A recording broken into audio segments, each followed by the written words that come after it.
이재명 대통령 이제 재판 재개하라 이런 목소리가 국민의힘에서 나오고 있는 이 상황, 이게 또 촉발된 이유가 바로 이제 대장동 1심 판결이 나왔기 때문입니다. 이 어떤 내용이길래 이런 국민의힘에서 그런 얘기가 나오고 있는지, 그다음에 이 판결문을 어떻게 해석해야지 올바르게 보는 것인지 하나하나 분석하기 위해서 또 여러분들이 좋아하는 기자입니다.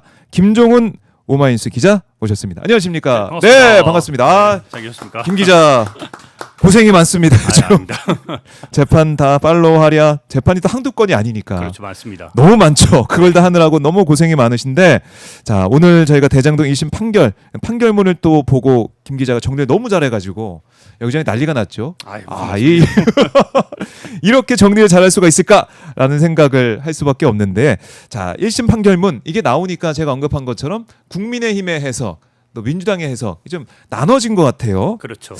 이게 이재명 대통령에게 유리한지 아닌지 여기에서부터 여러 가지 얘기가 좀 나오고 있는데, 이거 좀 어떻게 봐야 됩니까? 그러니까 말씀처럼 예. 같은 판결문과 같은 현장에서 우리가 재판정에서 들었는데 그 조영우 부장판사의 입에서 이재명은 몰랐다. 네. 그리고 성남시 수뇌부라는 표현이 동시에 맞아요. 나왔습니다. 들어가 있죠. 그러다 보니까 같은 판결문을 가지고 네. 소위 말해서 입맛대로 해석하는 경우가 있는 거예요. 근데 이 사건의 핵심은 과연 정말로 검찰에서 공소 사실대로, 검찰에서 주장한 대로 이 대통령과의 그 연결고리가 이 판결문 속에서 대장동 그 본류 사건이라고 불리는 대장동이 개발업자들의 비리 사건에서 그 연결이 됐는지가 가장 핵심적인 거거든요. 근데 분명하고 명징한 사실은 조영호 부장판사가 대장동 1심 판결문에 이재명은 몰랐다라는 그 문구를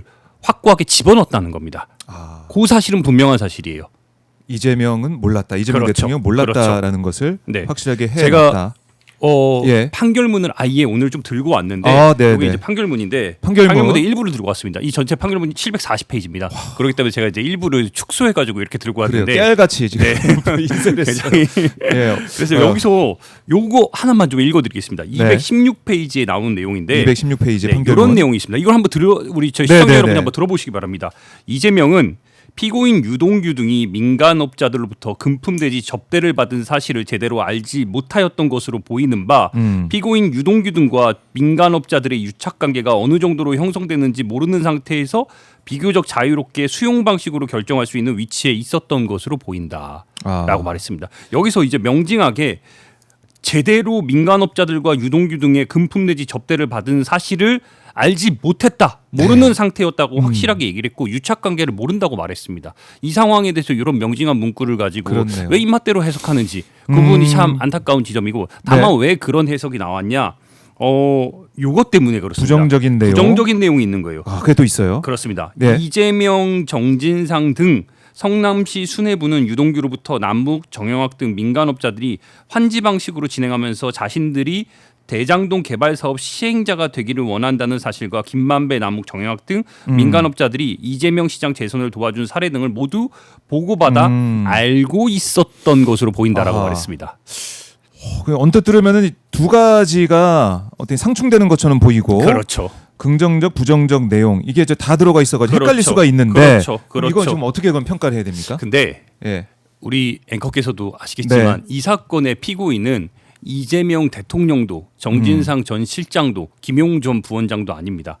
이 사건의 피고인은 김만배, 화천대유 대주주, 그 다음에 유동규 전 성남도시개발공사 본부장, 그리고 남욱 변호사, 그 다음에 정민용 변호사, 정영학 회계사입니다. 이들 5명이 핵심 피고인으로서 이 사건의 본류 사건의 당사자들인 거예요. 근데 왜 자꾸 이재명과 정진상과 김용을 성남시 수뇌부로 묶어가지고 이걸 왜 자꾸 평가하려고 하냐. 이 사건에 대한 실질적이고 단호한 평가는 선고는 5명에 대해 있어요. 그래서 실질적으로 이 5명에 대해서 어떻게 결론을 내렸냐. 김만배 징역 8년, 추징금 428억. 그리고 유동규 징역 8년에 벌금 4억에 추징금 8억 1천만 원. 남욱 징역 4년, 정영학 징역 5년, 정민용 징역 6년에 벌금 38억에 추징금 37억 2,200만 원입니다. 다시 강조하지만 이 사건은 네. 이 사건의 당사자는 이 핵심 5인에 대한 그렇죠. 선고인 겁니다. 근데 이 5인에 대한 선고를 내리는 과정 속에서 자꾸 네. 배경 설명으로 전제 사실로 아하. 이 대통령과 소위 말하는 성남시 수뇌부들이 여기에 포함되다 보니까 예. 자꾸 본질을 왜곡하고 있어요. 그렇지 않습니다. 그러니까 이재명 대통령이나 정진상 실장이 당사자가 아니라는 거. 그럼요. 그거를 생각을 하고 이 사안을 들여다봐야 된다. 네. 결국. 근데 이제 이런 와중에 네. 그러다 보니까 여기에 이제 성남시 수뇌부라는 이 멘트가 들어가고 이 전제 사실로 자꾸 뭐 정진상, 김용, 막 이재명 대통령 이름이 네네. 들어가다 보니까 자꾸 이쪽으로 거봐라 이 대장동 1심 판결문의 본질은 이재명을 결국에는 이 우리나라 지금 사법부가 이재명과의 연결고리를 확실하게 이제 결론 지은 거다라는 식으로 얘기를 하고 있어요. 근데 그렇지 않고 그러다 보니까 이 민주당에서도 지금 강조하고 있는 내용이 뭐냐? 네. 그 불리한 내용이 분명히 들어가 있습니다. 성남시 수뇌부라는 그런 불리한 내용이 들어가 있는데 여기서의 가장 본질적인 건 네. 이들에 대한 판결이 아니라 이들에 대해서 실질적으로 불리한 내용이 정진상, 김용, 이재명이 들어갔을지라도 이들에 대한 과연 이야기를 법정에서 들었냐라고 묻는 거예요. 이게 무슨 얘기냐면은 정진상과 김용 전 부원장의 재판이 또 다른 곳에서 진행이 되고 있습니다. 그건 1심이 진행되고 있고 네. 그리고 검찰의 공소 사실을 반박하는 내용들이 계속해서 거기서도 나오고 있거든요. 네. 근데 이런 것들에 대한 청취 없이 일방적으로 유동규와 남욱, 정영학, 정민용 등이 일방적으로 주장했던 내용들이 작년에 특히 주장했던 내용들, 재작년에 주장했던 내용들이 맞아요. 다 판결문에 들어가 있어요. 네. 실제적으로 판결문에 불리한 내용들을 보면은 유동규가 2023년, 2024년에 주장했던 내용, 그리고 남욱이 몇 년도에 주장했던 내용 해가지고 가로 열고 그렇게 다 포함되어 있습니다. 불리한 내용들 밑에. 근데 실질적으로 받지 않았다는 거죠. 그러니까 정진상과 김용의 의견을 받지 않은 상황 속에서 남욱과 유동규와 정영학, 정민용 등의 의견만 일방적으로 들어갔다는 거예요. 이 얘기는 결국에는 앞으로 더 다퉈볼 여지가 그리고 네. 다퉈야만 하는 여지가 존재한다는 거죠. 바꿔 얘기하면은. 그러니까 어제도 김필성 변호사 뭐 얘기를 했지만은 정진상 실장 같은 경우도 네. 뭐 안 나갔다는 거 아닙니까? 그렇습니다. 그러니까 아예 이제 증언 내용이 없다. 그렇습니다. 이건데 그걸 만약 어떻게 보면은 나가서 다툰 내용이 있다 그러면은 모르겠지만 그것도 안 된 상황에서 일방적으로 얘기한 이 부분들 가지고 성남시 수뇌부라는 그거 엮어 가지고 가는 건 말도 안 된다. 그럼요. 이제 네. 우리가 본류 사건이 이게 사건 번호가 201 고합 970입니다. 그러니까 네. 형사 사건에서의 중앙지법에서 21년에 출발한 사건이에요. 그러니까 4년하고 1472일 만에 나온 사건인데 이게 굉장히 오래됐으니까 그렇죠. 마치 이게 결론이 난 것처럼 얘기하는데 예. 그렇지 않습니다. 진짜 오래 걸리고 있습니다. 그러면 이 사안을 딱 봐서 이렇게 어마어마한 판결문, 긴 판결문, 이 핵심 이걸 우리가 바로 알아야 되는 거죠. 그럼요. 핵심. 그러니까 이 사건에서 네. 이 조영우 부장판사가 대장동 본류 사건에서 진짜 얘기하고 싶었던 가장 핵심은 뭐냐면요. 이게 5명의 선고가 나왔잖아요. 그렇죠. 근데 5명의 검찰의 구형에 비해서 특히 2명이 2명. 높게 나왔습니다. 그러니까 누굽니까? 검찰이 구형한 것보다 예. 훨씬 높게 나왔어요. 그게 바로 유동규와 정민용 변호사입니다. 이 두 사람의 공통점이 있습니다. 예. 성남도시개발공사에 소속됐던 사람들인 거예요. 그러네요. 그러니까 정민용 같은 경우에는 네. 남욱 변호사의 서강대학교 후배입니다. 같이 사시 공부를 하고 일생 동안 한평생 같이 형 동생 하면서 네. 모든 사업을 이끌었던 그런 정민용을 음. 성남도시개발공사의 팀장 자리로 꽂아 넣은 거거든요. 아하. 그리고 그 위치에 서가지고 마치 이 성남도시개발공사 그러니까 성남에서의 사업이 진행되는 과정 속에서 대장동 사업 진행되는 과정 속에서 막 공모 사업 지침서 만들고 연결고리를 만들어준 역할이에요. 이거에 대해서 재판장이 너무나 크게 분노를 했어요. 그러니까 검찰에서 예. 유동규한테 구형할 때 지난 6월달에 구형할 때 예. 유동규의 이런 보탬이 되는 사실들을 배려해 줘야 된다. 유동규는 공익제보다라는 식으로 하면서 굉장히 강조를 했어요. 예. 근데 이 부분을 완전히 격파해 버렸어요. 아. 실질적으로 판사가 조영우 부장판사가 이렇게 얘기를 했습니다. 예. 피고인 유동규는 공모지침서의 주요 내용과 이익 배분 구조를 민간업자 요구에 맞춰 설계함으로써 공사의 이익을 침해했다. 네. 주어가 유동규입니다. 유동규. 네, 정민용도 마찬가지예요. 정민용은 민간업자 요구를 공모 지침서에 반영했고 네. 심사 과정에서도 민간 측에 유리한 방향으로 평가했다고 얘기했어요. 이건 뭐냐? 이 사건의 이 배임 혐의의 네. 핵심적이고 중추적인 역할이 성남도시개발공사에서 이 실질적인 역할을 맡았던 유동규와 정민용에게 그 책임을 확실하게 물었고 아하. 이 결과가 검찰 구형보다 높은 결과로 나왔다는 거예요. 그러면 재판부가 이걸 들여다보면서 저는 그런 의심도 해요. 이게 검찰이 좀 이제 봐주려고 유동규 뭐 등등해서 이재명 대통령 겨냥한 뭐 어떻게 보면 많이 다른 매체를 통해서 보도가 된 그런 내용들 그 엮어가려는 거기에 좀 도움을 줘서 그럼요. 검찰이 좀 약하게 나가려는 같았는데 재판부가 무슨 소리야? 그럼요. 핵심이 이 두 사람인데 이렇게 꾸짖은 셈이 됐네. 그럼요. 그걸 확고하게 보여줬습니다. 그리고 본인들조차도 좀 기대를 한 부분이 있었어요. 왜냐하면 제가 그 네. 재판정에서 가장 놀란 부분이 5명이 이렇게 다 뭐랄까 유죄가 나올 건 다 우리가 예상을 하고 네. 있었습니다. 실질적으로 돈 거래가 있었고 막 유죄가 나올 건 다 예상을 했는데 그럼에도 불구하고 가장 무너진 표정을 보였던 2명이 바로 정민용과 유동규였어요. 유동규 네. 두 사람. 네, 자기들이 기대했고 자기들이 예상한 것보다 너무나 세게 그리고 그렇죠. 명징하게 예. 발언과 판결문이 나왔거든요. 이런 부분들을 간과해서는 안 된다는 거죠. 그러니까 네. 책임을 물었어요. 배임이 일어났다는 걸 책임을 물었는데 그 지점에서 유동규와 정민용의 책임에 대해서 명징하게 강조했다는 부분을 놓쳐서는 안 됩니다. 그래요. 이거 중요한 부분입니다. 이걸 우리가 잊지 말아야 되고, 이렇게 되다 보면 앞으로 뭐 항소심도 봐야겠지만은 다 이제 항고를 했으니까 봐야겠지만은 재판부가 이걸 계속해서 어떻게 보면 연속성상에서 보지 않을까라는 기대를 해보고 428억 관련해서도 결론이 났습니까? 어떻습니까? 났습니다. 뭐라고 됐습니까? 428억. 우리 앵커께서도 기억하시겠지만 네. 428억이 얼마나 난리가 났었어요. 제가 가장 관심을 가졌던 게 이거거든요. 이 428억이 진짜 대한민국을 그렇게 흔들었던 건데 그 판결문에 대해서 이렇게 일단 판결문에 이렇게 적시된 것만 말씀드리겠습니다. 네. 이재명이 김만배 지분 중 일부를 받기로 했다는 등의 내용을 전달받았다고 인정할 만한 증거가 없다.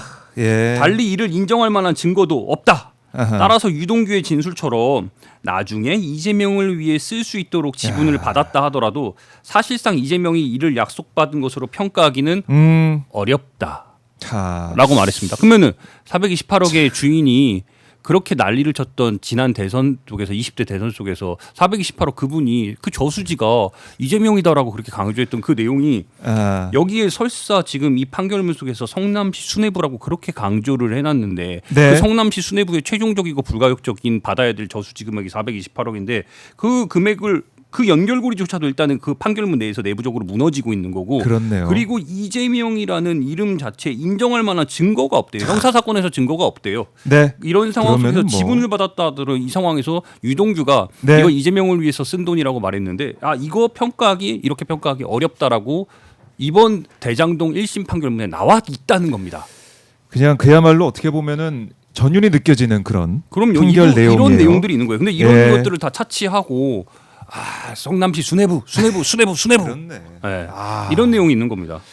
확실하게 정리가 됩니다. 오늘 김종훈 기자가 정리를 해주니까 이 1심 재판부가 성남시 수뇌부라는 표현을 썼지만 그건 진짜 엮으려고 해서 국민의힘이 엮어가지고 그걸 가지고 공세를 펴는 것이지 1심 재판부는 확실하게 판단했다. 그럼요. 불리한 내용처럼 예. 보이는 내용이 있을지라도 그 안에서의 상충되는 내용들이 이미 이 최종적 그렇게 강조를 했던 검찰이 대장동 사건이든 이 대북송금 사건이든 네. 최종적이고 불가역적으로 정말 꼬린시키고 싶었던 단 한 명은 정치인 이재명이거든요. 근데 그 연결고리를 확실하게 끊어냈다는 거예요. 이게 네. 다만 여기서의 수뇌부 속에 이제 김용전 부원장, 정진상 이런 사람들과의 연결고리를 여지를 남겨놨어요. 다만 요거는 예. 아직도 재판을 네. 확인해야 될 진들이 그렇죠. 계속 많다는. 그리고 예. 놓쳐서는 안 되는 사실이 지금 정진상 실장의 재판에서 이 사건의 핵심 당사자인 남욱 변호사가 네. 끊임없이 진술을 번복하고 있어요. 그 번복하는 과정에서 특히 2013년에 예. 그 뇌물로 돈 줬다는 그 사건에 대해서 예. 그 내용에 대해서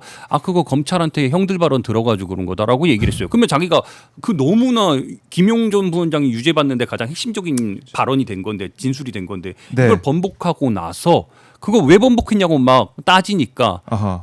검찰에서 수백 번, 100번 이상 조사를 받다 보니까 그렇다고 하니까 그렇게 된 거라고 얘기를 했어요. 근데 이런 내용들이 반영이 안 됐어요. 이번 판결에 이런 내용들이 반영이 안 됐습니다.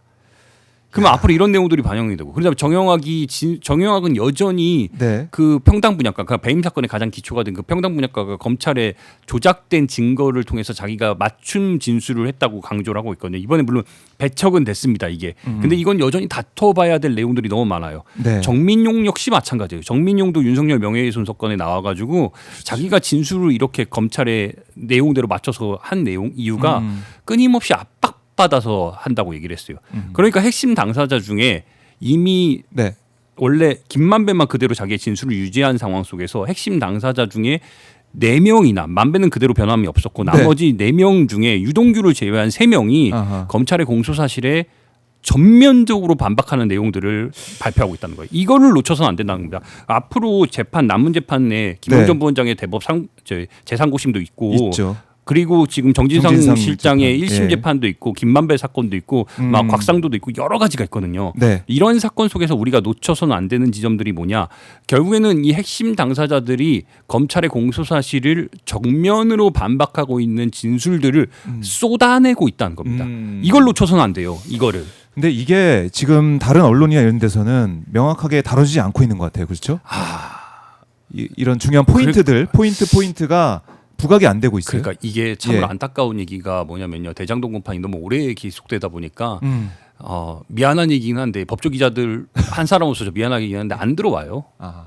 우리 앵커께서도 잘 아시겠지만 안 들어와요. 그러니까 이제 녹취록 그거 잘 정리 안 된 녹취록 보면서 사건이 이렇게 흘러가는 거구나 추증하는데 막상 그 현장에서 보면은 피고인들이 어떤 태도를 보이고 있고 검찰에 의해서 어떤 편의를 받고 있는지 이런 그 현장에서 막 보이거든요. 네. 근데 잘 아. 그 오랫동안 캐치도 못할 뿐더러 그 관심도 좀 아쉬운 떨어져 있는 부분이죠. 상황이다. 네, 아쉬운 부분이죠. 근데 막상 이제 판결문이 나오니까 예. 입맛대로 해석하려는 그 여지가 더 강해지는 거고. 그렇죠. 거기에다 이제 국민의힘의 주장까지 엮어가지고 마치 그렇죠. 이재명 대통령 재판이 재개가 돼야 맞는 것처럼 그러니까 몰고 간 자꾸 사람도 무슨 있고. 스모킹 거 운운하는데 스모킹 거는 네. 무슨 수뇌부가 아니라 음. 몰랐다라는 표현이 스모킹 건입니다.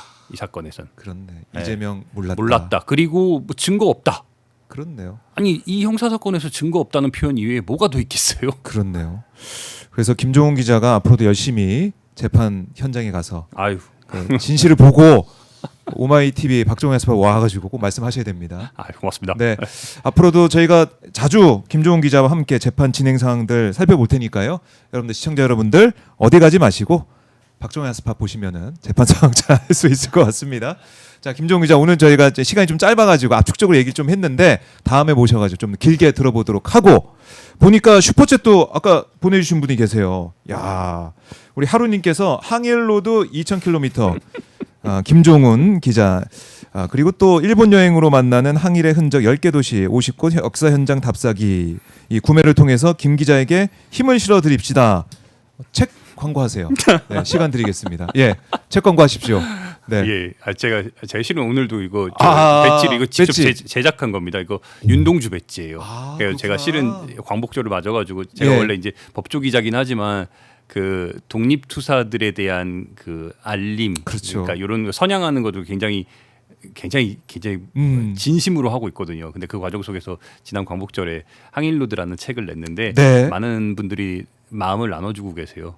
또 이렇게 또 우리 앵커께서 이렇게 네. 선배가 이렇게 좀 아무튼 고맙습니다. 항일로드 많은 네. 분들의 사랑 또 관심 부탁드리겠습니다. 김 기자 말씀 잘 들었습니다. 네, 고맙습니다. 네, 고맙습니다. 네.